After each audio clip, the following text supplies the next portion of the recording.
আসসালামু আলাইকুম। আজকে এসএসসি হায়ার ম্যাথ বইয়ের 14 নম্বর অধ্যায় সম্ভাবনা এই চ্যাপ্টারটা আমি খুব সুন্দরভাবে শেষ করে দিব। তো তুমি যদি আমার সাথে ক্লাসটা করো, ইনশাল্লাহ তোমার সম্ভাবনা অধ্যায় একদম 100% প্রিপারেশন কভার হয়ে যাবে। তুমি সম্ভাবনার বস হয়ে যাবে। তো প্রথমে দেখো, আমি প্রথম পেজে লিখে রাখছি যে চ্যাপ্টার ম্যাপ প্লাস সাজেশন। এই চ্যাপ্টার ম্যাপ বলতে তোমার বইয়ে সম্ভাবনা অধ্যায়ে যে টপিক গুলো আছে, ওই টপিক গুলো আমি এইখানে ক্রমান্বয়ে দিয়ে দিছি। ঠিক আছে। আর সাজেশন বলতে প্রত্যেকটা টপিক তো আর ইম্পর্টেন্ট না, ওইখান থেকে কিছু টপিক পরীক্ষার জন্য খুবই গুরুত্বপূর্ণ, আবার পরীক্ষার জন্য আবার কিছু টপিক খুবই কম গুরুত্বপূর্ণ। তো ওই অনুযায়ী আমি এইভাবে কিন্তু সাজেশনটা দিছি যে যেইগুলো বেশি স্টার তোমরা দেখতে পাচ্ছ ওইগুলো হচ্ছে বেশি ইম্পর্টেন্ট, আর যেটায় কম স্টার আছে ওইটা হচ্ছে তুলনামূলকভাবে পরীক্ষার জন্য কম ইম্পর্টেন্ট। তো প্রথমেই দেখো, যে টপিকটা আছে আমাদের সম্ভাবনার সাথে জড়িত কিছু ধারণা। তুমি যদি সম্ভাবনা অধ্যায়টা খুব ভালোভাবে ফিল করে পড়তে চাও এবং সম্ভাবনা অধ্যায়টা যদি তুমি পারতে চাও, তাহলে তোমার এই বেসিক ধারণাগুলো অবশ্যই অবশ্যই নেওয়া লাগবে। যেমন দেখো, প্রথমে আছে কি দৈব পরীক্ষা। দৈব পরীক্ষা বলতে কি বোঝায় দেখো ভাইয়া, যখন কোনো পরীক্ষার সম্ভাব্য ফলাফল আগে থেকেই জানা থাকে কিন্তু পরীক্ষাটিতে কি আসবে ওইটা নিশ্চিতভাবে বলা যায় না, তা কি বলা হয়? দৈব পরীক্ষা। ঠিক আছে। তো আমি একটু উদাহরণ দেই। মনে করো একটা মুদ্রা নিক্ষেপ করলে হয় হেড আসবে, না হয় টেল আসবে। এটা তুমি জানো। একটা মুদ্রায় হয় হেড আসবে, না হয় টেল আসবে, অথবা শাপলা আসবে বা আহ, শিশু আসবে। যেই মুদ্রায় যেভাবে থাকে আর কি। তো ক্রিকেট খেলায় যখন টস করে তখন তো হেড আর টেল থাকে, তো হেড অথবা টেল যে কোনো একটা আসবে, এটা তুমি জানো। কিন্তু ওইটা নিক্ষেপ করার পরে এক্স্যাক্টলি কোনটা আসবে এটা কি তুমি বলতে পারো? না, এটা কিন্তু আসলে বলাটা ওইভাবে সম্ভব না। তো সেই ক্ষেত্রে আমাদের এই যে পরীক্ষাটা করা হয়, কি আসবে সেটা আমরা আগেই জানি, কিন্তু আসলে কোনটা আসবে ওইগুলোর মধ্যে এক্স্যাক্টলি কোনটা আসবে ওইটা যখন অজানা থাকে, তখন ওই পরীক্ষাটাকে বলা হয় আমার দৈব পরীক্ষা। আবার ঘটনা বলতে কি বোঝায় একটু দেখো, কোন পরীক্ষার ফলাফল বা ফলাফলের সমষ্টিকে ঘটনা বলে। তো মেইনলি এই যে তোমার মুদ্রাটা নিক্ষেপ করার পরে আমার কি কি পাওয়া যায়? হেড পাওয়া যায় আর টেল পাওয়া যায়। তো এই হেড আসছে, তুমি একবার টস করার পরে হেড আসছে, এটা হচ্ছে একটা ঘটনা। আর একবার টস করার পরে একটা টেল আসছে, তো এটাও হচ্ছে একটা ঘটনা। আশা করি ঘটনা বিষয়টা বুঝতে পারছো। তারপরে অনুকূল ফলাফলটা কি আসলে একটু দেখো। অনুকূল ফলাফল হচ্ছে কোন পরীক্ষায় একটা ঘটনার পক্ষে যে ফলগুলো থাকে তাকে অনুকূল ফলাফল বলে। তো এবার আমি যদি একটু তোমাকে এইভাবে উদাহরণ দিয়ে বুঝাই, যেমন লুডো খেলায় যে ছক্কা আছে ওইটা যদি একবার মারে কেউ, তাহলে কোনো একটা সংখ্যা আসবে। তো ওইটার ভিতরে টোটাল সংখ্যা আছে কয়টা? ৬টা। ১, ২, ৩, ৪, ৫, ৬। এই ৬টা নাম্বার কিন্তু ওইটার ভিতরে আছে। ওই যে গুটি বলা হয় বাংলায়, ওই ছক্কাটার ভিতরে এই নাম্বারগুলো লেখা আছে। এখন তোমারে যদি বলে বা তুমি যদি চাও যে আমার ছক্কা আসুক, একবার আমি মারলে আমার ছক্কা আসুক, তাহলে ছক্কা আসার সম্ভাবনাটা কত? এটা নির্ণয় করার জন্য তোমার এই ৬ এর পক্ষে কে, কে আছে এখানে দেখো। এই ১ তো ৬ না, ২, ৩, ৪, ৫ এগুলো তো আলাদা সংখ্যা। এই ৬ হইতেছে তোমার কাঙ্ক্ষিত যে ফলাফলটা, সেইটা। তোমার কাঙ্ক্ষিত যে জিনিসটা তুমি চাইতেছো এইটা হচ্ছে অনুকূল ফলাফল। ঠিক আছে? তাহলে আমি যদি এখানে বলি যে জোড় সংখ্যা আসার সম্ভাবনা কত বা জোড় সংখ্যা এইটার মধ্যে কতগুলো আছে, সেগুলোই হচ্ছে জোড় সংখ্যার ক্ষেত্রে অনুকূল ফলাফল। অর্থাৎ ২, ৪, ৬ এখানে কয়টা আছে? তাইলে ৩ টে। ৩ টে জোড় সংখ্যা আছে। তাইলে জোড় সংখ্যার ক্ষেত্রে অনুকূল ফলাফল হচ্ছে ৩। আবার বিজোড় সংখ্যার ক্ষেত্রে অনুকূল ফলাফল কত হবে? দেখো বিজোড় সংখ্যা আছে কত, কত? এই যে ১ আছে, ৩ আছে, ৫ আছে। তাহলে বিজোড় সংখ্যার ক্ষেত্রে তোমার অনুকূল ফলাফল কিন্তু কত? ৩ টা। আশা করি ব্যাপারটা বুঝতে পারছো। আর সমগ্র সম্ভাব্য ফলাফল বলতে কি বোঝায়? সমগ্র সম্ভাব্য ফলাফল বলতে বোঝায় আসলে ওইটার ভিতরে কত ধরনের ঘটনা ঘটতে পারে, কত ধরনের রেজাল্ট তুমি পাইতে পারো, সবগুলোর সমষ্টিকে বলা হয় সমগ্র সম্ভাব্য ফলাফল। দেখো, কোনো দৈব পরীক্ষায় যে সকল ফলাফল ঘটতে পারে সেই সকল সম্ভাব্য ফলাফলের সমষ্টি কি সমগ্র সম্ভাব্য ফলাফল বলা হয়। তাহলে একটা ছক্কা নিক্ষেপ করলে সমগ্র সম্ভাব্য ফলাফল কত হইবে? ৬ হইবে। কারণ কি? এখানে কতটা ঘটনা ঘটতে পারে বা ওই ছক্কার গুটিতে কয়টা সংখ্যা একেবারে পড়তে পারে, সব মিলিয়ে মানে কত ধরনের সংখ্যা পড়তে পারে? ৬ ধরনের। হয় ১ পর্বে, না হয় ২ পর্বে, না হয় ৩ পর্বে, না হয় ৪ পর্বে, না হয় ৫ পর্বে, অথবা কি ৬ পর্বে। তো এই কারণে সমগ্র সম্ভাব্য ফলাফল হচ্ছে 6। আশা করি এই স্লাইডটা তোমরা বুঝতে পারছো। তারপরে দেখো, সম্ভাবনা। সম্ভাবনার একটা সূত্র আছে। সূত্রটা হচ্ছে কোনো একটা ঘটনা ঘটার সম্ভাবনা ইকুয়াল টু, এই সম্ভাবনারে পি দ্বারা প্রকাশ করা হয়। পি মানে হচ্ছে প্রবাবিলিটি, ইকুয়াল টু অনুকূল ফলাফল ডিভাইডেড বাই সমগ্র সম্ভাব্য ফলাফল। ওই যে আমি ওই পাশে আলোচনা করছি অনুকূল ফলাফল কি, সমগ্র সম্ভাব্য ফলাফল কি। আশা করি ওইখানে তোমরা বুঝতে পারছো। তো এই সূত্রটা একটু জাস্ট মনে রাখবা। আরো কিছু বেসিক এইখানে আমি একটু দিচ্ছি। এটা হচ্ছে কোনো একটা ঘটনা ঘটার সর্বোচ্চ আহ, মানে সম্ভাবনা হচ্ছে 1, ঠিক আছে? তো সম্ভাবনার সর্বোচ্চ মান হচ্ছে 1, একটু লিখে দিই আমি, পরীক্ষায় আসে মাঝে মধ্যে। সম্ভাবনার সর্বোচ্চ সর্বোচ্চ ভ্যালু বা সর্বোচ্চ মান কত? 1। কিভাবে 1 ভাইয়া? দেখো, একটা ওই যে ছক্কা নিক্ষেপ করলে 1, 2, 3, 4, 5, 6 এই 6টা সংখ্যার যে কোনো একটা সংখ্যা আসে। এখন তোমার যদি কেউ প্রশ্ন করে একটা ছক্কার গুটি নিক্ষেপ করলে বা একটা ছক্কার গুটি মারলে যে কোনো একটা সংখ্যা আসার সম্ভাবনা কত? তাহলে দেখো ১, ২, ৩, ৪, ৫, ৬ যে কোনো একটা তো অবশ্যই আসবে। তো সেই ক্ষেত্রে অনুকূল ফলাফল কত? অনুকূল ফলাফল এই ৬ হইবে না টোটাল? কারণ ১ থেকে ৬ পর্যন্ত যে কোনো একটা কিছুই তো আসতে পারে। তাহলে অনুকূল ফলাফল এই সবগুলা। তাহলে অনুকূল ফলাফলে কত? ৬। আবার সমগ্র সম্ভাব্য ফলাফলও কত? ৬। তাহলে টোটাল কত হয়? এটা ভাগ করলে হয় ১। তাইলে একটা আ সম্ভাবনা, কোন একটা কিছুর সম্ভাবনার সর্বোচ্চ মান হইতেছে 1। আবার সর্বনিম্ন মান কত তাইলে? সম্ভাবনার সর্বনিম্ন মান। সর্বনিম্ন মান হচ্ছে 0। সর্বনিম্ন মান ইকুয়াল টু 0। এইটা কিভাবে একটু দেখো। যদি ছক্কা নিক্ষেপের পরে বলে যে ৭ আসার সম্ভাবনা কত? তাহলে দেখো তো উপরে ৭ কি আছে আসলে? একটাও ৭ আছে উপরে? নাই। তাহলে এইখানে অনুকূল ফলাফল কত? 0, কারণ ৭ তো নাই। ৭ তো আসতে পারবে না। আর সমগ্র সম্ভাব্য ফলাফল কত? 6। তাহলে 0/6 মানে কত? 0। তাহলে সম্ভাবনার সর্বোচ্চ মান হচ্ছে 1 আর সম্ভাবনার সর্বনিম্ন মান হচ্ছে কত ভাইয়া? 0। আশা করি এই টপিকটা তোমরা বুঝতে পারছো। ইনশাআল্লাহ সামনের ম্যাথগুলা ইজিলি বুঝতে পারবা। দেখো, এইটাই কি বলছে আমার?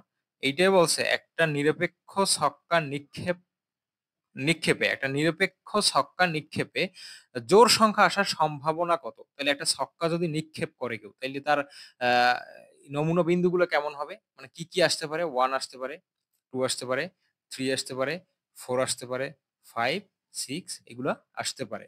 তাহলে এই ক্ষেত্রে সমগ্র সম্ভাব্য ফলাফল কত? এটা আমি লিখি এখানে। সমগ্র সম্ভাব্য ফলাফল। সমগ্র সম্ভাব্য ফলাফল ইকুয়াল টু কত ভাইয়া বলো? ৬।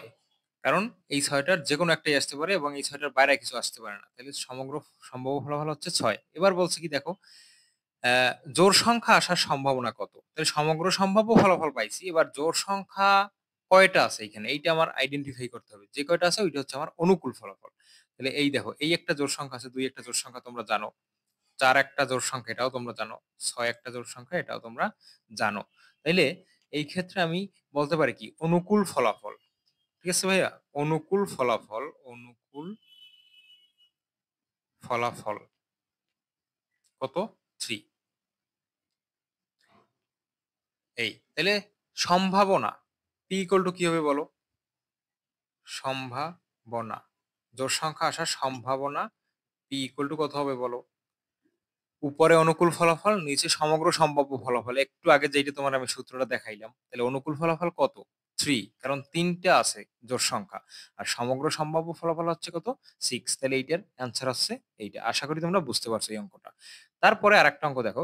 একটা থলেতে ৪টা লাল, ৫টা সাদা ও ৬টা কালো বল আছে। দৈবভাবে একটা বল নেওয়া হলো। দৈবভাবে বলতে বোঝায় আন্দাজে একটা বল উঠানো হইছে। ক নম্বরে বলছে বলটা লাল, খ নম্বরে বলছে সাদা, গ নম্বরে বলছে কালো হওয়ার সম্ভাবনা কত? অর্থাৎ লাল হওয়ার সম্ভাবনা কত? সাদা হওয়ার সম্ভাবনা কত? কালো হওয়ার সম্ভাবনা কত? এটা নির্ণয় করতে বলছে।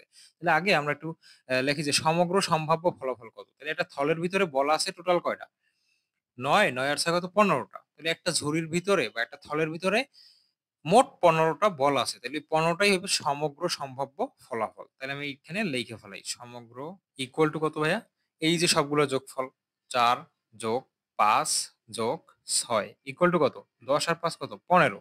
তাহলে সমগ্র সম্ভাব্য ফলাফল হচ্ছে আমার ১৫টা। ঠিক আছে? তারপরে ক নাম্বার প্রশ্নটা দেখো। ক নাম্বার প্রশ্নে কি বলছে? লাল হওয়ার সম্ভাবনা কত? এটা বের করতে বলছে। তাইলে আমরা জানি যে সম্ভাবনার যে সূত্রটা P ইকুয়াল টু, আমি সংক্ষেপে লিখি, তোমরা ভালোভাবে লিখে নিও। P ইকুয়াল টু কত? উপরে অনুকূল ফলাফল। কার অনুকূল ফলাফল? ক নম্বরে বলছে লাল হওয়ার সম্ভাবনা কত? তাহলে লাল বল আছে কয়টা? লাল বল আছে ৪ টা। তাহলে উপরে ৪ আর নিচে হবে কত? নিচে হবে আমার ওই যে টোটাল ফলাফল কত, মোট সমগ্র সম্ভাব্য ফলাফল কত? ১৫। তাহলে ৪/১৫, এটা হচ্ছে ক নাম্বারের অ্যান্সার। ঠিক আছে? খ নাম্বারটা দেখো। খ নাম্বারে কি বলছে ভাইয়া? খ নাম্বারে বলছে সাদা হওয়ার সম্ভাবনা কত? ঠিক আছে? তো সাদা হওয়ার সম্ভাবনা কত? এটাও তো ওই একই সূত্রের। এই ক্ষেত্রে P ইকুয়াল টু কি হইবে? P এটা কার ক্ষেত্রে? সাদার ক্ষেত্রে। সাদা আছে কয়টা? সাদা আছে ৫ টা। তাহলে উপরে ৫, নিচে কত? সমগ্র সম্ভাব্য ফলাফল কত? ১৫। আশা করি বুঝতে পারছো। গ নাম্বারটাও সহজ। কালো হওয়ার সম্ভাবনা কত? কালো হওয়ার সম্ভাবনা P ইকুয়াল টু কত হবে বলো? কালো বল আছে কয়টা? ৬ টা আছে। আর নিচে আছে কয়টা? টোটাল ১৫ টা। তাহলে সমগ্র সম্ভাব্য ফলাফলটা নিচে বসাই দিলাম আর উপরে অনুকূল ফলাফলটা বসাই দিলাম। ব্যাস! এই কিন্তু আমার ম্যাথ কমপ্লিট। এইখানের ম্যাথগুলো কমপ্লিট। তারপরে আরেকটা অঙ্ক দেখো। খুবই সহজ একটা অঙ্ক। একটা জরিপে দেখা গেছে। একটা জরিপ করা হইছে। ওই জরিপে কি দেখা গেছে একটু দেখি। একটা জরিপে দেখা গেল কোনো বিশ্ববিদ্যালয়ের ১ম বর্ষে ২৮৪ জন ছাত্র অর্থনীতিতে, ১০৬ জন ছাত্র ইতিহাসে, ২৫৩ জন ছাত্র সমাজবিজ্ঞানে এবং ১৬৯ জন ছাত্র ইংরেজিতে ভর্তি হয়েছে। এই সব ছাত্রর ভিতর থেকে একজনকে দৈবভাবে মানে আন্দাজে নির্বাচিত করা হইছে। ছাত্রটি সমাজবিজ্ঞানের হবে না, এর সম্ভাবনা কত? অর্থাৎ ছাত্রটি সমাজবিজ্ঞানের না হওয়ার সম্ভাবনা কত? আরেকটা কথা বলি, না হওয়ার সম্ভাবনা হইতেছে ওই জিনিসটা হওয়ার সম্ভাবনা কত এটা আগে বের করবা, তারপরে অন মাইনাস হওয়ার সম্ভাবনা মানেই হইতেছে না হওয়ার সম্ভাবনা। ঠিক আছে? তাহলে এখানে আমরা একটু লিখি যে কি দেওয়া আছে? সমগ্র সম্ভাব্য ফলাফল, এটা আমি লিখি সমগ্র সবগুলোর যোগফল, এটা তোমরা জানো। সম্ভাব্য সমগ্র সম্ভাব্য ফলাফল ইকুয়াল টু কত ভাইয়া বলো? সবগুলোর যোগফল। তাহলে কত আছে? ২৮৪ যোগ ১০৬ যোগ ২৫৩। আর কি আছে? আর আছে ১৬৯। তাহলে ১৬৯। এই সবগুলা মিলাইয়া টোটাল যে রেজাল্ট আমাকে দিবে, সামেশন সবগুলোর, তো সেইটা হচ্ছে আমার সমগ্র সম্ভাব্য ফলাফল।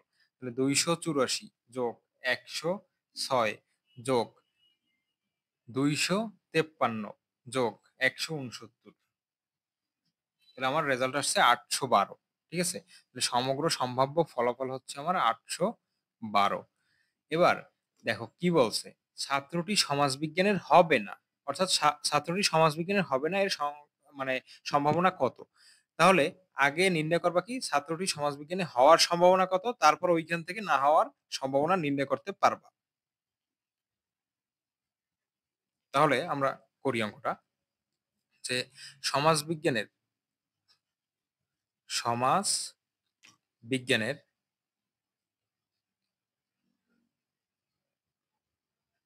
হওয়ার সম্ভাবনা, হওয়ার সম্ভাবনা ইকুয়াল টু কত হবে বলো? ইকুয়াল টু হবে ওই যে নিচে থাকবে টোটালটা আর উপরে থাকবে অনুকূল ফলাফল।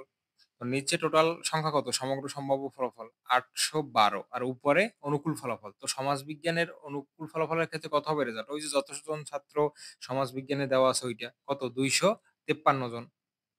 তাহলে উপরে হবে ২৫৩, এই ক্ষেত্রে অনুকূল ফলাফল ২৫৩।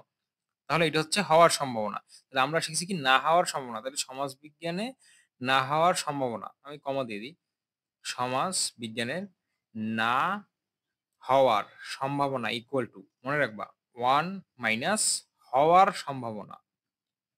হওয়ার সম্ভাবনা ইকুয়াল টু 1 মাইনাস হওয়ার সম্ভাবনা কত ছিল আমাদের? ওই যে নির্ণয় করলাম আমরা ২৫৩ ডিভাইড বাই ৮১২। ২৫৩ ডিভাইড বাই কত? ৮১২ ইকুয়াল টু কত রেজাল্ট দেয়? আমরা একটু ক্যালকুলেশন করি। তাহলে 1 মাইনাস ২৫৩ ডিভাইডেড বাই ৮১২, রেজাল্ট আসে ৫৫৯/৮১২। ঠিক আছে? এইটা হচ্ছে না হওয়ার সম্ভাবনা। ৫৫৯ ডিভাইডেড বাই ৮১২, ৮১২। আশা করি এই ম্যাথটা তোমরা বুঝতে পারছো। তারপরের অঙ্কটা দেখো। খুবই গুরুত্বপূর্ণ ভাইয়া এইটা। 3 স্টার বা 5 স্টার তুমি দিতে পারো। কারণ এইটা পরীক্ষায় আসলে দিবেই দেবে। ঠিক আছে? এই টাইপের একটা ম্যাথ পরীক্ষায় আসার সম্ভাবনা অনেক বেশি। দেখো, একটা ঝুড়িতে 8টা লাল বল আছে। কি, কি আছে আমরা একটু পড়ি প্রশ্নটা। একটা ঝুড়িতে 8টা লাল, 10টা সাদা, 7টা কালো মার্বেল আছে। দৈবভাবে একটা মার্বেল নেওয়া হলো। দৈবভাবে মানে আন্দাজে একটা মার্বেল উঠানো হইছে। ক নম্বরে বলছে সমগ্র সম্ভাব্য ফলাফল নির্ণয় করো। খ নম্বরে মার্বেলটি ১ নম্বরে বলছে লাল হওয়ার সম্ভাবনা কত? আর ২ নম্বরে বলছে সাদা না হওয়ার সম্ভাবনা কত? আশা করি এগুলো পারবা তোমরা। তারপরে গ নম্বরটা অনেক বেশি ইম্পোর্টেন্ট। যদি প্রতিস্থাপন না করে একটির পর একটি মার্বেল তুলে নেওয়া হয় তাহলে সবগুলো মার্বেল সাদা হওয়ার সম্ভাবনা কত? খুবই ভালো একটা অঙ্ক। আমরা করি। তাহলে ক নাম্বারটা কি হবে বলো? সমগ্র সম্ভাব্য ফলাফল চাইছে। এটা তো সবাই পারে। সমগ্র সম্ভাব্য ফলাফল কিভাবে নির্ণয় করবা? সমগ্র সম্ভাব্য সম্ভাব্য ফলাফল ইকুয়াল টু কত হবে বলো ভাইয়া? সবগুলোর যোগফল। ৮ যোগ ১০ যোগ ৭ ইকুয়াল টু কত? ১৮, ১৮ যোগ ৭ এটা হচ্ছে ২৫। তাহলে সমগ্র সম্ভাব্য ফলাফল কত আমাদের? ২৫। এটা হচ্ছে ক নম্বরের অ্যান্সার। খ নম্বরে কি বলছে দেখো। খ এর ১ নম্বরে কি বলছে? খ এর ১ নম্বরে বলছে মার্বেলটি লাল হওয়ার সম্ভাবনা কত? কি বলছে ভাইয়া? মার্বেলটি লাল হওয়ার সম্ভাবনা কত? তাহলে ১ নম্বরে লাল হওয়ার সম্ভাবনা। তাহলে আমি বাংলায় লিখলাম না, পি দিয়ে প্রকাশ করলাম সম্ভাবনার। পি অফ লাল এইভাবে লিখলাম। মার্বেলটি লাল হওয়ার সম্ভাবনা ইকুয়াল টু কত হবে বলো? সমগ্র সম্ভাব্য ফলাফল কত? ২৫। তাহলে সমগ্র সম্ভাব্য ফলাফলের জায়গায় ২৫ বসাইলাম। আর অনুকূল ফলাফল কত? তাহলে লাল যেহেতু চাইছে তাহলে লাল মার্বেল আছে কয়টা? ৮ টা। তাহলে উপরে হবে ৮। তাহলে ২৫/৮ এইটা হচ্ছে ১ নম্বরে। খ এর ১ নম্বরের। আর খ এর ২ নম্বরেরটা কত হবে দেখো। সাদা না হওয়ার সম্ভাবনা কত? তাহলে ওই যে একটু আগে করলাম, সাদা না হওয়ার সম্ভাবনা নির্ণয় করার সিস্টেমটা হইতেছে আগে ওই জিনিসটা হওয়ার সম্ভাবনা কত? তারপরে ১ থেকে হওয়ার সম্ভাবনাটা মাইনাস করলেই না হওয়ার সম্ভাবনা পাওয়া যায়। তাইলে আমরা আগে লিখি যে সাদা হওয়ার সম্ভাবনা। সাদা হওয়ার মার্বেলটি সাদা হওয়ার সম্ভাবনা। সম্ভাবনা। তাহলে সাদা হওয়ার সম্ভাবনা কত বলো? সমগ্র সম্ভাব্য ফলাফল হচ্ছে ২৫ কারণ ২৫ টা মার্বেল আছে মোট। আর সাদা মার্বেলের ক্ষেত্রে অনুকূল ফলাফল কত? ১০ কারণ ১০ টা আছে সাদা মার্বেল। ১০/২৫ এটা হচ্ছে আমার সাদা হওয়ার সম্ভাবনা। তাহলে সাদা না হওয়ার সম্ভাবনা কত? এটা আমরা এবার বের করতে পারবো। না হওয়ার সম্ভাবনা ইকুয়াল টু ১ মাইনাস হওয়ার সম্ভাবনা। হওয়ার সম্ভাবনা কত? ১০/২৫ সমান। এইটা যদি ক্যালকুলেশন করি যে ১ মাইনাস ১০ ডিভাইডেড বাই 25 রেজাল্ট আসে 3/5 ঠিক আছে 3/5 আশা করছি তোমরা এই জিনিসটা বুঝতে পারছো। তারপরে গ নাম্বারটা একটু দেখো। গ নাম্বার এটা অল্প একটু জায়গার ভিতরেই হয়ে যাবে গ নাম্বার। এই পর্যন্ত হচ্ছে আমার খ নাম্বার। গ নাম্বারটা ছোট কিন্তু খুবই গুরুত্বপূর্ণ। দেখো, যদি প্রতিস্থাপন না করে পরপর ৪ টি মার্বেল তুলে নেওয়া হয় তাহলে সবগুলো মার্বেল সাদা হওয়ার সম্ভাবনা কত এটা নির্ণয় করতে বলছে ভাইয়া। তো প্রতিস্থাপন না করে বলতে বুঝাইছে ওই থলে থেকে বা ঝুড়ি থেকে মার্বেল যে একটা করে উঠাইতেছে তাহলে ওইটা আবার পুনরায় আবার ঝুড়ির ভিতরে রাখতেছে না। অর্থাৎ ২৫ টা মার্বেল থেকে একটা উঠাইছে। তাইলে ওইটা বাহিরে রাইখা দিছে। ভিতরে আছে এখন ২৪ টা। আরেকটা উঠাইছে। তাইলে টোটাল হয়ে গেছে কয়টা? ২৪ টা থেকে আরো একটা কম তাহলে ২৩ টা। আরেকটা উঠাইলে কয়টা? ২২ টা। আরেকটা উঠাইলে কয়টা? ২১ টা। এইভাবে পরপর ৪ টা মার্বেল উঠাই ফেলাইছে। বলছে সবগুলো মার্বেল সাদা হওয়ার সম্ভাবনা কত? তাহলে এটা এইভাবে করতে হবে দেখো। এটা একটু বোঝার ব্যাপার আছে। একটু বোঝার চেষ্টা করবা। একটু বোঝার চেষ্টা করবা। তাহলে দেখো, সাদা মার্বেল আছে কয়টা? সাদা, সাদা মার্বেল সমান ১০ টা আছে। তাহলে বলছে পরপর ৪ টা মার্বেল তারা তুলবে এবং ওই পুনরায় ওই মার্বেলটা আবার ঝুড়ির ভিতরে রাখবে না।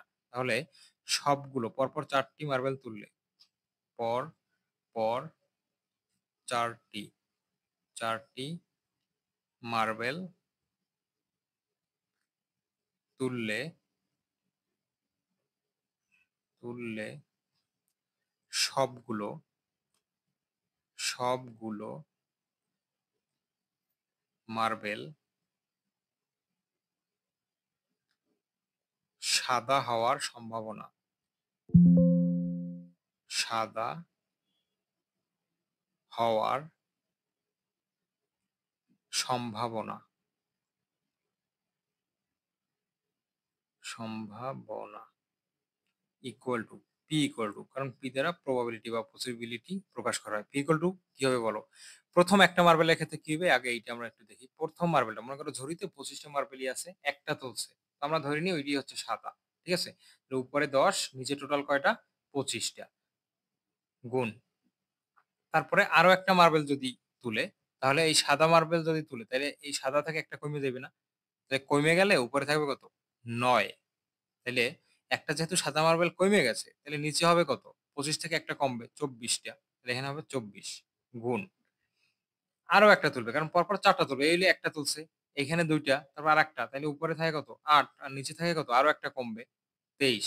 এই হলো ৩ টে তোলা হইছে। আরো একটা যদি তুলে, তাহলে উপরে থাকবে কত? ৭ আর নিচে থাকবে কত? ২২। আশা করি তোমরা ম্যাথটা বুঝতে পারছো।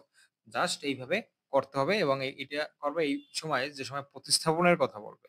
ঠিক আছে? প্রতিস্থাপন যখন বলবে কথাটা যে প্রতিস্থাপন না করে তোলা হইছে, তখন এই জিনিসটা তোমার করা লাগবে। তাইলে আমরা একটু গুণ দিয়ে দিই। ১০/২৫ গুণ ৯/২৪ গুণ ৮/২৩ গুণ ৭/২২। রেজাল্ট আসে আমার ২১/১২৬৫। ঠিক আছে? ২১/১২৬৫। এইটাই হচ্ছে আমার অ্যান্সার। খুবই সহজ কিন্তু ম্যাথটা কিন্তু খুবই গুরুত্বপূর্ণ। ঠিক আছে? আমি আবার একটু বুঝাই দেই যে দেখো, সম্ভাবনা সবগুলো মার্বেল সাদা হওয়ার সম্ভাবনা যদি পরপর ৪ টা তোলে, অর্থাৎ ৪ টা মার্বেল তুলবে একটার পর একটা, কিন্তু ওইটা আবার পুনরায় ঝুড়িতে রাখবে না। ওই ৪ টাই সাদা হওয়ার সম্ভাবনা ইকুয়াল টু হবে ১ম এ সাদা মার্বেল কয়টা ছিল? উপরে ১০ টা। আর নিচে সমগ্র সম্ভাব্য ফলাফল কত? ২৫। এটাই হচ্ছে ১ম মার্বেলটা তোলার ক্ষেত্রে। তারপরেরটায় কি হবে যাইয়া? উপর থেকে তো আগেই এটা তুলে ফেলাইছে। সাদা মার্বেল। তাইলে এখানে হয়ে যাবে ৯ টা। তো এখানে যদি ৯ হয় তাহলে টোটাল মার্বেল থেকে একটা কমবে, তাহলে হবে ২৪ টা। আরো একটা যদি তুলে, তাহলে উপরে আরো একটা কমবে। তাহলে উপরে হবে কয়টা? ৮ টা। আর নিচে হবে কয়টা? ২৩ টা। আবারও যদি আরেকটা তুলে, তাহলে উপরে হবে আমার ৭ টা আর নিচ থেকে হবে আরো একটা কমবে, হবে কত? টোটাল হবে ২২ টা। ঠিক আছে? তাহলে এই হচ্ছে এই অঙ্কটার সমাধান। এবারে আমরা দেখব নমুনা ক্ষেত্র এবং প্রবাবিলিটি ট্রি। অর্থাৎ প্রবাবিলিটি ট্রি অঙ্কন করে সেখান থেকে নমুনা ক্ষেত্র এবং নমুনা বিন্দুগুলো আমরা ক্লিয়ার করব এই ধাপে। তো প্রথমে দেখো কি দেওয়া আছে? একটা মুদ্রা ৩ বার নিক্ষেপ করলে, অ্যাকচুয়ালি একসাথে নিক্ষেপ করলে প্রবাবিলিটি ট্রি ও নমুনা ক্ষেত্রটি লিখো। তো তুমি এইটা এইভাবে করবা। প্রথমে এখানে লিখবা মুদ্রার পিঠ বা প্রথম মুদ্রার পিঠ। তাহলে আমি এখানে লিখি মুদ্রার পিঠ, মুদ্রার পিঠ। এটা কিন্তু তোমাদের বইতে একটু জটিল আকারে দেওয়া আছে। তো আমি চেষ্টা করছি সহজে যেভাবে বোঝা যায় সেভাবে করার। তো মুদ্রার পিঠ। তো এইটা হচ্ছে ১ম মুদ্রা নিক্ষেপ। একটা হেড আর একটা কি? টেল। একটা মুদ্রা নিক্ষেপ করলে ২ টা জিনিস আসে। একটা আসে হেড আর একটা কি আসে ভাইয়া? আরেকটা আসে টেল আসে। তাহলে এই হেডটা লিখলাম এইখানে আর টেলটা এইখানে লিখলাম। তো মুদ্রার পিঠ বলছি। এখন এটা কততম মুদ্রার পিঠ? এটা হচ্ছে ১ম মুদ্রার পিঠ। ঠিক আছে? তাইলে তুমি এখানে ১ম মুদ্রার পিঠ লিখে দিতে পারো। তারপরে এই হেড থেকে আবার আরেকটা বের করবা। এইটা হচ্ছে হেড, আবার এইখান থেকে এইটা কি? টেল। তো এই আমাদের অলরেডি ২ বার হয়ে গেছে। এই যে একবার হেড টেল পাইছিলাম, তারপরে এই হেড থেকে আবার যদি তুমি নিক্ষেপ করো তো সেক্ষেত্রে আবার হেড আর টেল পাওয়া যায়। তাহলে এইটা হচ্ছে ২য় মুদ্রার ক্ষেত্রে। ঠিক আছে? ২য় বার বা ২য় মুদ্রার পিঠ। তারপরে এইখান থেকেও তো সেম ঘটনাই ঘটবে। একটা হেড আসবে, আরেকটা কি আসবে ভাইয়া? আরেকটা আসবে টেল। তাহলে একটা হেড আরেকটা আসতেছে আমার টেল। তারপরে ৩ বার যেহেতু নিক্ষেপ করছে বা একসাথে ৩ বার নিক্ষেপ করছে, তো সেক্ষেত্রে আবার এইখান থেকে একটা হেড আরেকটা কি আসবে? আরেকটা আসবে আমার টেল। তারপরে এইখান থেকেও সেম, একটা হেড আরেকটা টেল। অর্থাৎ এটা দ্বারা বোঝায় আসলে কতভাবে কত কিছু পড়তে পারে। মানে হেড টেল কতভাবে পড়তে পারে সেইটা সমগ্রভাবে এইখানে দেখানো হইছে এই একটা ট্রির মাধ্যমে বা একটা গাছের মাধ্যমে। ঠিক আছে? তো এইখান থেকেও তুমি বের করবা হেড আর কি হয়? টেল। তো তোমরা যদি স্কেল ব্যবহার করে আঁকো, স্কেল পেন্সিল দিয়ে, তাহলে আসলে আরো অনেক সুন্দর হবে। তাহলে দেখো আমাদের ৩ বার কিন্তু নিক্ষেপ করা শেষ। এই হচ্ছে ১ম বার এই হেড আর টেল পাইছিলাম। তারপর ২য় বারে এই দিকে, এইদিকেও ২য় বারে। এইদিকে, এইদিকে এটা হচ্ছে ৩য় বারে। ৩য় বার নিক্ষেপে। ঠিক আছে? তারপরে এইটার প্রবাবিলিটি ট্রি অঙ্কন করা আমাদের শেষ। এটা হচ্ছে প্রবাবিলিটি ট্রি। তো এবার এটার নমুনা ক্ষেত্রটা আমরা একটু লিখি। নমুনা ক্ষেত্রটা লিখি। তাহলে আমি এখানে লিখি নমুনা ক্ষেত্র। নমুনা ক্ষেত্র। নমুনা ক্ষেত্র বলতে বোঝায় আসলে এখানে কত কি হইতে পারে ওইটার একটা সামগ্রিক একটা ওভারভিউ এখানে তুমি দিয়ে দেবা। যেমন এই হেড ১ম এ এইভাবে নিবা। Head, head, head. অর্থাৎ এই লাইনে সবগুলো কি আছে? হেড আছে। তাহলে ১ম এইচ, এইচ আবার কি? এইচ, কমা দিবা। তারপরে এইচ, এইচ, টি অর্থাৎ প্রত্যেকটা শাখা-প্রশাখায় তোমাকে যেতে হবে। এইচ, এইচ তারপরে কি? টি। তারপরে যাবা এইচ, টি, এইচ। ঠিক আছে ভাইয়া? এইচ, টি, এইচ, এইচ, টি, এইচ। তারপরে এইচ, টি, টি, এইচ, টি, টি। তাইলে আমার এই সেটটা অলরেডি কভার হয়ে গেছে। তারপরে এই ডান সাইডে আসো। এখানে কি হয়? টি, এইচ, এইচ, টি, এইচ, এইচ। আমি ভালোভাবে বুঝাই দেব অনেক। তো তোমরা একটু লক্ষ্য করে এখন একটু দেখো। তারপর আবার টি, এইচ, টি, টি, এইচ, টি। তারপরে কি? এই যে এই সেটটাও কভার হয়ে গেছে আমার। তারপরে টি, টি, এইচ, টি, টি, এইচ। তারপরে টি, টি, টি, টি, টি, টি। তো এখানে কয়টা হইছে আমরা একটু গইনা দেখি। ১, ২, ৩, ৪, ৫, ৬, ৭, ৮ হ্যাঁ, ৮ টা হইছে মানে অঙ্কটা হইছে। কিভাবে? কারণ নমুনা ক্ষেত্রর মধ্যে নমুনা বিন্দুর সংখ্যা হবে 2 to the power n। n মানে কতবার নিক্ষেপ করতেছো। তো এটা যেহেতু ৩ বার তাহলে n এর জায়গায় ৩ তার মানে এখানে ৮ আসার কথা। তো আমাদের ৮ টাই আসছে। এবার একটু বোঝো ভাইয়া আমি একটু বুঝাই দিতেছি যে এই নমুনা আ বিন্দুগুলো দিয়ে কিভাবে নমুনা ক্ষেত্রটা লিখবা তোমরা। তো ১ম এ দেখো এটা হচ্ছে ১ম মুদ্রার পিঠ বা মুদ্রার পিঠ। ঠিক আছে?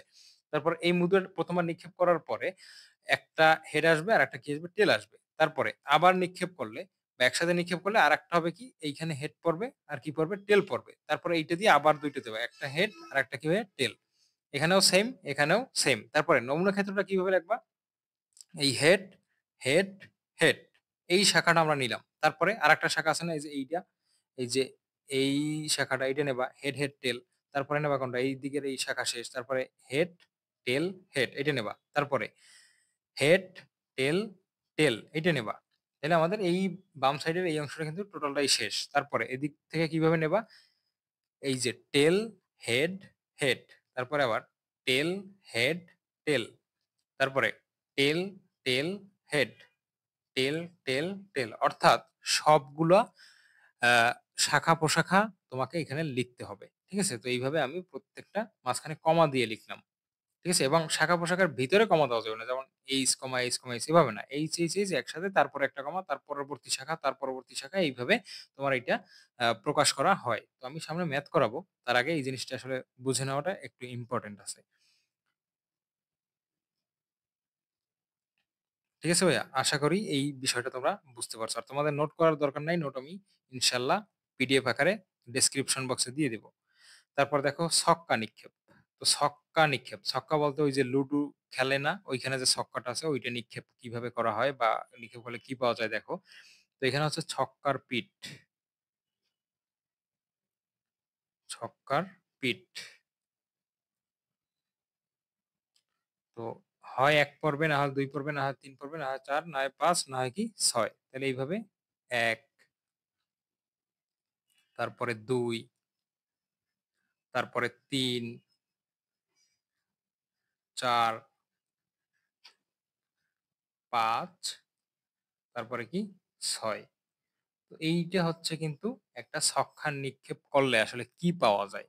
ওইটা। মানে কিভাবে কি পড়তে পারে? এইটা আমি প্রবাবিলিটি ট্রি টা আঁকলাম ছক্কা নিক্ষেপের। ঠিক আছে ভাই? এটা হচ্ছে ছক্কা নিক্ষেপের প্রবাবিলিটি ট্রি। তাহলে এই ক্ষেত্রে নমুনা ক্ষেত্রটা কি হবে দেখো। নমুনা ক্ষেত্র, নমুনা ক্ষেত্র। নমুনা ক্ষেত্র ইকুয়াল টু হবে এই যে দেখো ১, ২, ৩, ৪, ৫, ৬ অর্থাৎ এইগুলোই আসতে পারে। তো সবগুলো নিয়ে সবগুলো উপাদান নিয়ে যেটা গঠিত হইছে এটা হচ্ছে বলা হয় নমুনা ক্ষেত্র। আশা করি ছক্কা নিক্ষেপের ব্যাপারটা বুঝতে পারছো তোমরা। তারপরে দেখো মুদ্রা আর ছক্কা একসাথে কিভাবে নিক্ষেপ করে। তো এখানে আমি একটা প্রশ্ন দিয়ে দিয়েছি যে ৩ টি নিরপেক্ষ মুদ্রা একবার নিক্ষেপ করলে এটা তো আগের প্রশ্নটা চলে আসছে। তাইলে এখানে প্রশ্নটা হচ্ছে একটা মুদ্রা আর একটা ছক্কা একবার নিক্ষেপ করলে কিভাবে হবে ওইটা প্রবাবিলিটি ট্রি টা আমি একটু অঙ্কন করব। তাইলে এটা হচ্ছে আগের স্লাইডের। ঠিক আছে? এটা এইখানে ভুলে চলে আসছে। তো আমি এইখানে করব যে একটা মুদ্রা ও একটা ছক্কা একবার নিক্ষেপ। তাহলে এখানে একটু লিখে দিই, একটি মুদ্রা ও একটি ছক্কা একসাথে একবার নিক্ষেপ। একসাথে একবার নিক্ষেপ নিক্ষেপ করলে যে প্রবাবিলিটিটা হবে ওইটা আঁকবো এবং ওইখান থেকে নমুনা ক্ষেত্রটা লিখবো। নিক্ষেপ। তো দেখো, এটা হচ্ছে ছক্কার পিঠ। তাহলে ছক্কার পিঠ। একটা ছক্কা একবার নিক্ষেপ করলে, একটা ছক্কা একবার নিক্ষেপ করলে কি কি পাওয়া যায়? কিভাবে প্রবাবিলিটি ট্রিটা হয়? মনে আছে তোমাদের? এই যে একটু আগে আমি করাইলাম। তো কি কি হয় দেখো? ১ হইতে পারে, ২, ৩, ৪, ৫, ৬। তো জাস্ট এইটা একটু এখান থেকে লাইন টেনে দিবা। এইটা হচ্ছে ছক্কা একবার নিক্ষেপ করলে ওর প্রবাবিলিটি ৩। একবার তোমাকে বলছে ছক্কার সাথে মুদ্রাও নিক্ষেপ করা হয়েছে। প্রত্যেকটা এই সংখ্যার সাথে হেড আর টেল দিয়ে দেবা। তাহলে এখানে একটা হেড, এখানে কি দেবা? একটা টেল দিয়ে দেবা। এখানেও সেম জিনিস, একটা হেড আর একটা হচ্ছে আমার টেল। প্রত্যেকটার সাথে এইভাবে হেড আর টেল দিয়ে দিবা। এখানে হেড, এগুলো তোমরা কলমের পরিবর্তে পেন্সিল আর স্কেল দিয়ে আঁকবা, তাহলে আসলে অনেক সুন্দর লাগবে দেখতে, গাছের মতো মনে হবে। এই কারণে এটার নাম হচ্ছে প্রবাবিলিটি ট্রি। তো একটা হচ্ছে হেড, একটা টেল। এই যে হেড টেল, এইটা কিসের, কোথা থেকে আসছে? মুদ্রা নিক্ষেপের পরে। তাহলে তোমরা এখানে মুদ্রার পিঠ বলে দিতে পারো বা উল্লেখ করে দিতে পারো। তাহলে দেখো, এই কিন্তু আমার একটা ছক্কা আর একটা মুদ্রা একসাথে নিক্ষেপ করলে প্রবাবিলিটি ট্রিটা কেমন হবে এটা কিন্তু আমি এখানে উল্লেখ করে দিছি। তো এবার এটা নমুনা ক্ষেত্রটা কি হবে আশা করি তোমরা পারো। তাহলে আমি একটু বলি যে নমুনা ক্ষেত্রটি এটা লিখে দিই, তোমরা একটু মিলেই নেবা। নমুনা ক্ষেত্র, নমুনা ক্ষেত্র ইকুয়াল টু কি হবে দেখো ভাইয়া, এই যে ওয়ান হেড, ওয়ান টেল। তাহলে এইভাবে লিখতে হবে, ওয়ান হেড, ওয়ান, তারপর কি tail, comma, two head two tail, two head two tail, তারপর থ্রি হেড থ্রি টেল। এই যে থ্রি হেড থ্রি টেল, ঠিক আছে? এইভাবে থ্রি হেড থ্রি টেল, ফোর হেড ফোর টেল, ফোর হেড ফোর টেল, ফাইভ হেড ফাইভ টেল, five head, তারপরে কি ভাইয়া? ফাইভ টেল। আরেকটা আছে সিক্স হেড, তারপর হচ্ছে সিক্স টেল। আশা করছি তোমরা এই ব্যাপারটা বুঝতে পারছো। তো এখনই আমরা ম্যাথ শুরু করবো এইটার। তো সামনে আমি আগাই। তো দেখো, এখানে একটা ম্যাথ আছে। মনে করি দুইটা নিরপেক্ষ মুদ্রা একসাথে নিক্ষেপ করা হলো, ঠিক আছে? তাহলে দুইটা নিরপেক্ষ মুদ্রা, তাহলে আমি এইখানে মুদ্রার পিঠ উল্লেখ করি, যে মুদ্রার পিঠ দুইবার নিক্ষেপ করা লাগবে আর কি, দুইবার দেখাইতে হবে তোমার। ওই যে জিনিসটা আসলে ডাবল আকারে দুইবার নিক্ষেপ করলে কি হয় ওই ব্যাপারটা। তো দুইটা নিরপেক্ষ মুদ্রা একই সাথে নিক্ষেপ করছে, তাহলে মুদ্রার পিঠ, মুদ্রার পিঠ, এটা হচ্ছে মুদ্রার পিঠ। তো প্রথমবার নিক্ষেপ করলে বা প্রথমটা নিক্ষেপ করলে কি কি পাওয়া যায় ভাইয়া? হেড পাওয়া যায়, আর পাওয়া যায় কি? আর পাওয়া যায় আমার টেল। এইটা হচ্ছে প্রথম মুদ্রার পিঠ, প্রথম মুদ্রার পিঠ এইটা। তারপর এইখান থেকে আবার আরেকটা বেরোবে, এটা হচ্ছে হেড, আর একটা হচ্ছে কি আমার টেল, এবং এইটা হচ্ছে দ্বিতীয় মুদ্রার পিঠ। এখানেও সেম, একটা হেড আর একটা কি টেল। নমুনা ক্ষেত্রটা কি হবে বলো তো? নমুনা ক্ষেত্র, নমুনা ক্ষেত্র, নমুনা ক্ষেত্র ইকুয়াল টু হবে এই যে এইচ এইচ, মানে হেড হেড, তারপরে হেড টেল, হেড টেল। একটু আগে দেখাইছি তোমাকে বিস্তারিত, এই কারণে আমি তাড়াতাড়ি করে দিতেছি। তারপর টেল, হেড, টেল, টেল, ঠিক আছে? এইটা হচ্ছে আমার দুইটা মুদ্রা নিরপেক্ষ মুদ্রা একসাথে নিক্ষেপ করলে এইটা হচ্ছে আমার নমুনা ক্ষেত্র। তাহলে নমুনা ক্ষেত্রটি তৈরি করতে বলছে। তারপর বলছে প্রথম মুদ্রায় হেড এবং দ্বিতীয় মুদ্রায় টেল আসার সম্ভাবনা কত? বিষয়টা একটু বুঝতে হবে। প্রথম মুদ্রায় পাওয়া যাবে কি? হেড পাওয়া যাবে। আর দ্বিতীয় মুদ্রায় কি পাওয়া যাবে ভাইয়া? দ্বিতীয় মুদ্রায় পাইতে হবে টেল। ২ টা শর্তই মানতে হবে তোমার এখানে। এখানে দেখি ১ম মুদ্রায় হেড আসছে কিন্তু দ্বিতীয় মুদ্রায় কি টেল আসছে? তাইলে অনুকূল ফলাফলের ক্ষেত্রে এটা গ্রহণযোগ্য না। এইখানে ১ম মুদ্রায় হেড আসছে, দ্বিতীয় মুদ্রায় কি টেল আসছে? হ্যাঁ, আসছে। ২ টা শর্তই মানতে হবে। তাইলে এইটা কিন্তু আমাদের শর্তটা পূরণ করে। তাইলে এইটা আসছে। তাইলে ১ম মুদ্রায় আসতে হবে হেড, এখানে আসে নাই। তাইলে এটা বাদ। ১ম মুদ্রায় হেড আসতে হবে, আসে নাই, এটা বাদ। তাইলে অনুকূল ফলাফল।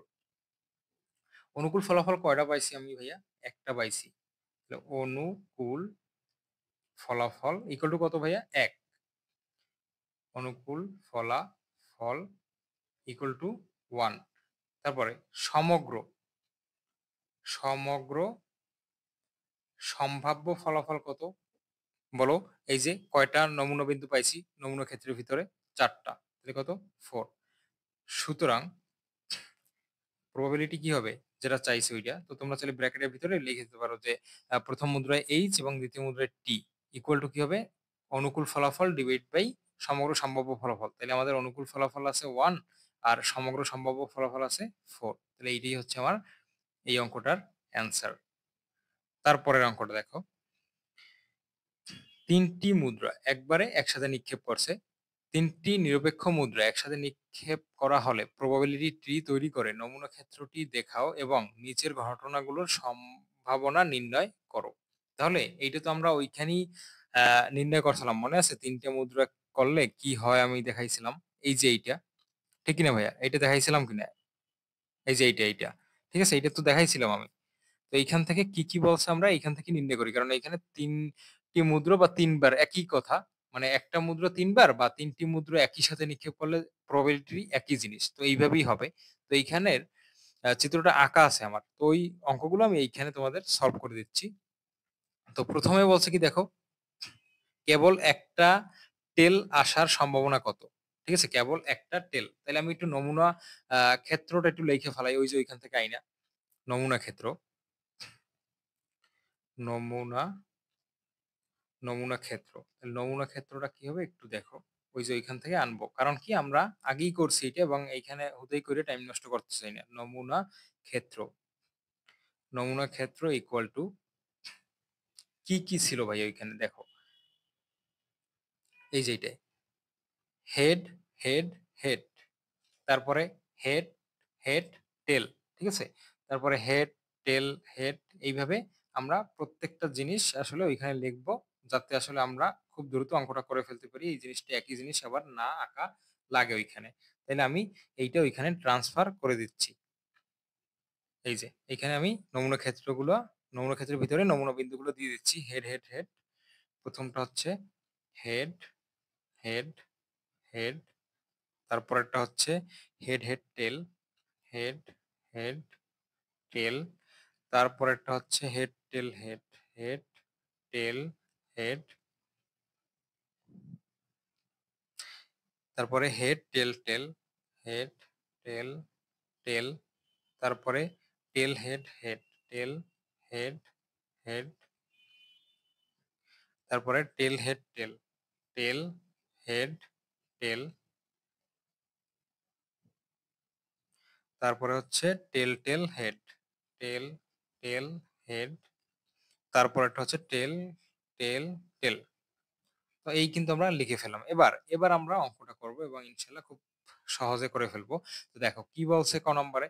কেবল একটা টেল আসার সম্ভাবনা নির্ণয় করতে বলছে। কেবল একটা টেল অর্থাৎ একটার বেশি টেল হওয়া যাবে না। এমন নমুনা বিন্দু কি আছে দেখো। কেবল একটা টেল। ঠিক আছে? কেবল একটা টেল। এই যে এইটায় কেবল একটা টেল আছে। এইখানে কেবল একটা টেল আছে। তারপরে এইখানে কেবল একটা টেল আছে। তারপরে আর কোনটায় একটা টেল নাই। তাইলে আমার অনুকূল ফলাফল কত হবে বলো? অনুকূল ফলাফল, অনুকূল ফলাফল ইকুয়াল টু কত ভাইয়া? ৩ টে জিনিস এই শর্তটা মানে তাহলে কত ভাইয়া? ৩। তারপরে সমগ্র সম্ভাব্য ফলাফল, সমগ্র সম্ভাব্য ফলাফল ইকুয়াল টু কত? টোটাল কয়টা নমুনা বিন্দু আছে? ১, ২, ৩, ৪, ৫, ৬, ৭, ৮, ৮টা। তাহলে হবে ৮। সুতরাং পি অফ কেবল একটা টেল এইভাবে লিখতে পারো। কেবল,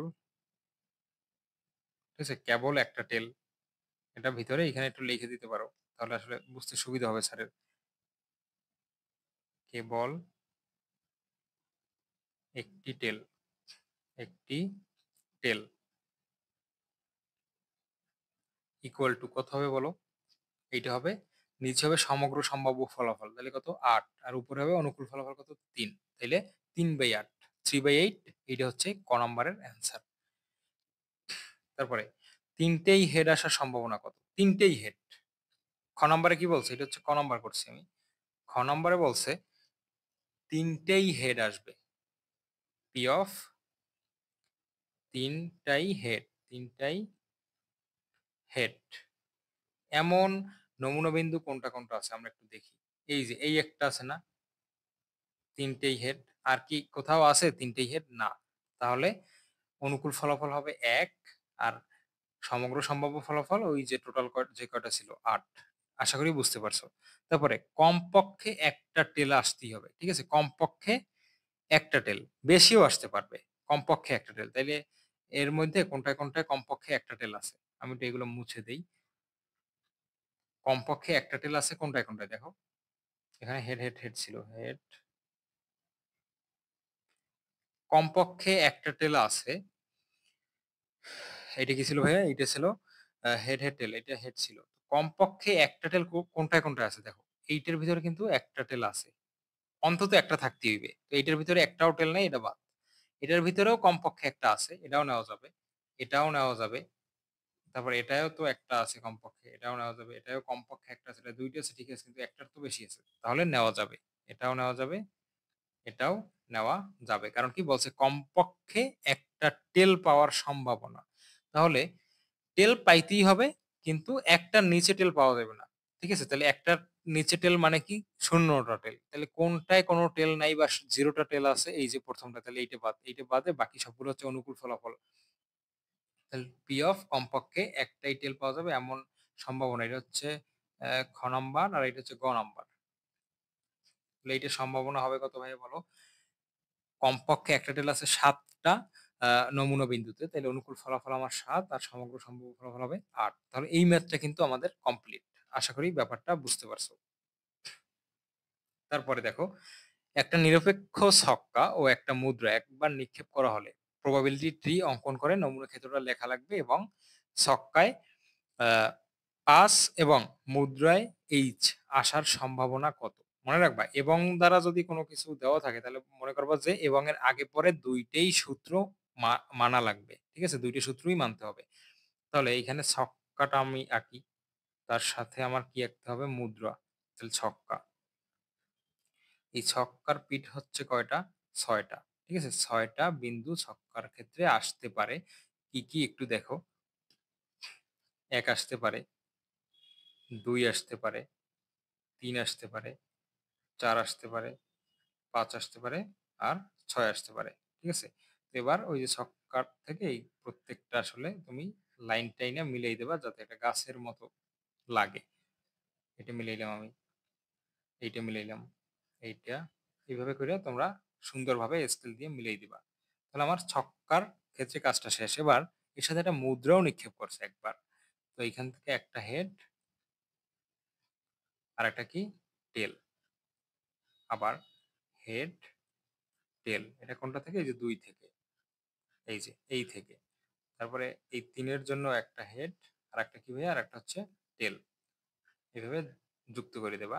হেড, তারপর হচ্ছে টেল। এভাবে যুক্ত করবা। এটার জন্য একটা হেড আর একটা কি ভাইয়া? টেল। তাহলে হেডটা আমি এখানে দিয়ে দিলাম। এইটার জন্য কি? একটা হেড, একটা টেল। একটা হেড আরেকটা হচ্ছে টেল। এবার নমুনা ক্ষেত্রটা কি হবে দেখো। নমুনা ক্ষেত্র। নমুনা ক্ষেত্র হবে 1H 1T এইভাবে 1H 1T 2H 2T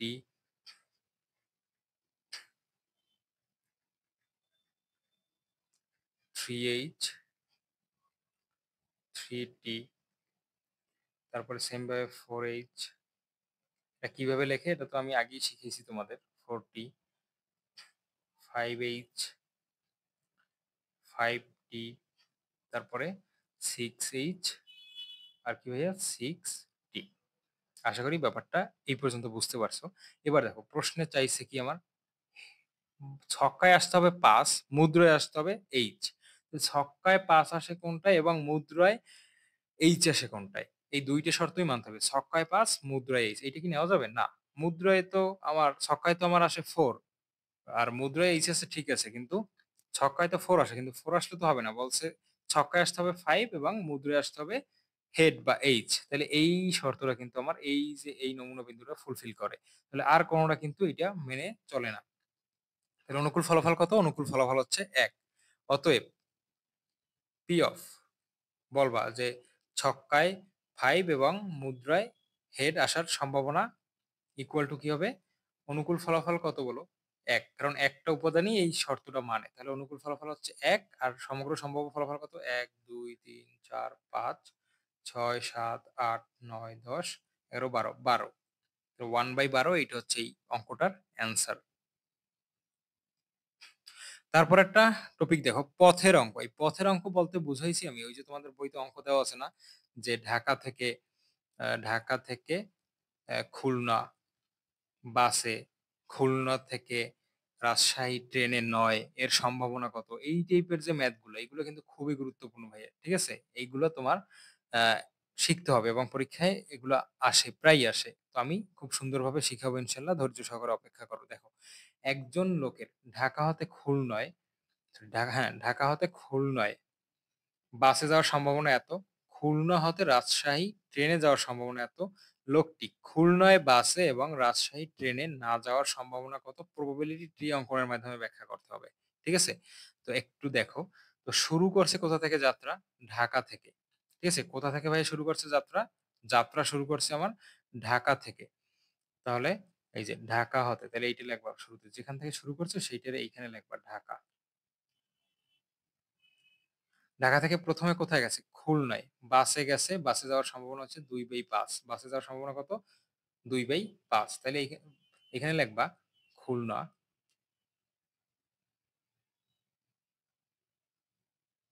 এটা কি? ঢাকা থেকে খুলনা, এটা কিসে? বাসে। এটা হচ্ছে আমার বাসে।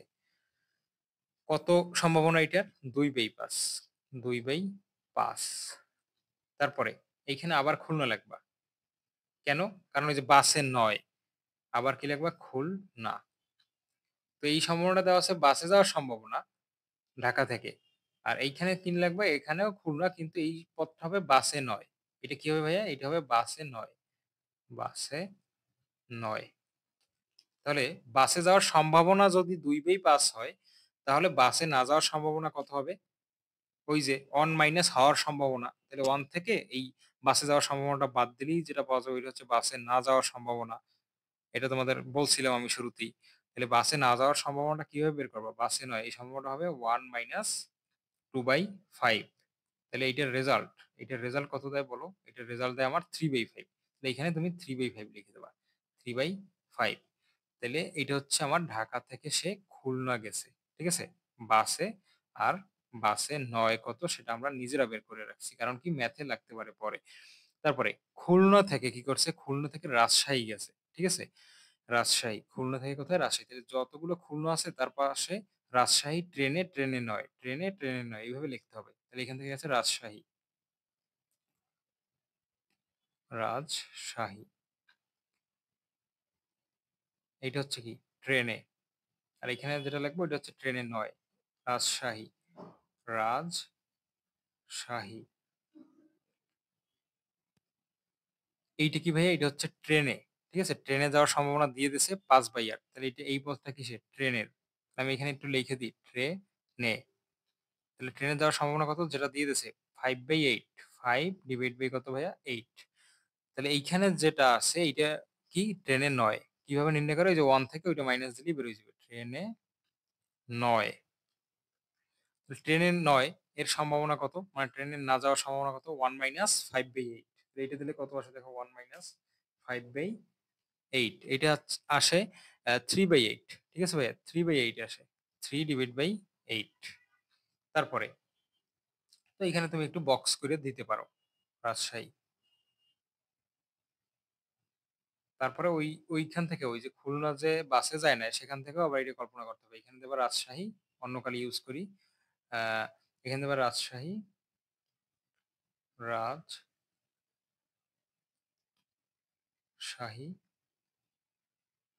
এখানেও কি রাজশাহী, রাজশাহী। এলে খুলনা থেকে রাজশাহী একটা ওয়েতে গেছে, এটা হচ্ছে ট্রেন বলে দিছে, আর ট্রেনের না যাওয়ার সম্ভাবনাটা আমরা নিজেরা আসলে নির্ণয় করে নিয়েছি। তো এইখান থেকে এটা যোগ করবো, এইখান থেকে এইটা, তো এই যে অংশটা এটা কি ট্রেনে, ঠিক আছে, এটা হচ্ছে ট্রেনে।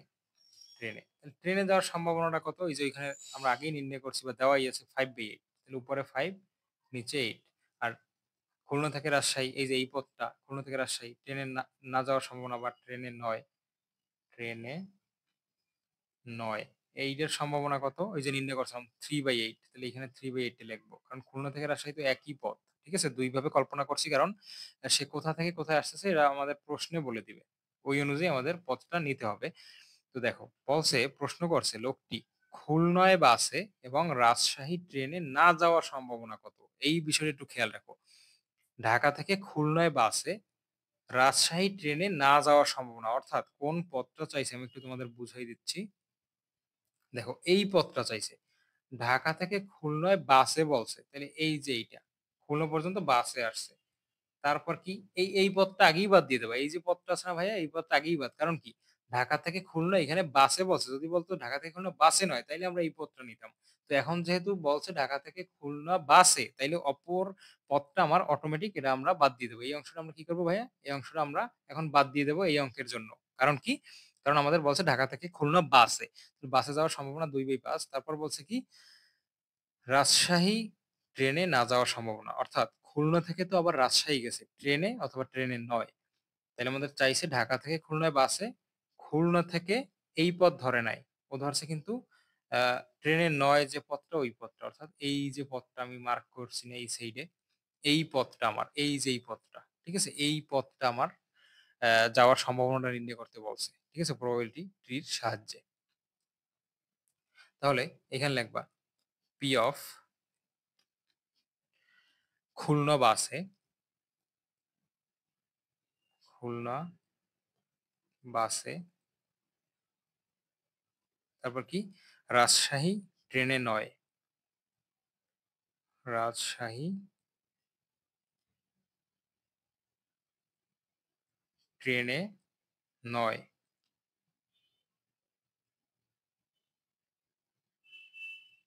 এই যে আমি কিন্তু লিখে ফেলাইলাম। তো সম্ভাবনাটা হবে কি একটু দেখো, যতগুলো পথের সম্ভাবনা আছে এগুলো জাস্ট গুণ দিয়ে দেবা। তো ঢাকা থেকে খুলনা বাসে গেছে, এইটাই চাইছে আমার, এটা সম্ভাবনা কত, 2/5, অর্থাৎ এই থেকে এই পথ থেকে এই পথে আসতে এইটা আছে এখানে, তাহলে এইটা লিখবা আগে 2/5, গুণ দিবা। পরে আবার কোথা থেকে কোথায় গেছে, খুলনা থেকে ট্রেনে 9 রাজশাহীতে, তাহলে এইটা সম্ভাবনা কত, 3/8, তাহলে এইটা এখানে গুণ দেবা 3/8 ইকুয়াল টু কত আসে দেখো নিচে, 5 8 40, আর পরে আসে 3 2 6, তাহলে 6/40, যদি কাটাকাটি দাও 2 দিয়ে তাহলে আসবে 3/20। ঠিক আছে, এই যে ম্যাথটা শেষ। এবং এই ম্যাথটা যদি তুমি পারো তাহলে সামনে যত ম্যাথ আছে ইনশাল্লাহ তুমি পারবা, কোনোটাই আটকাবা না এই টাইপের ম্যাথে।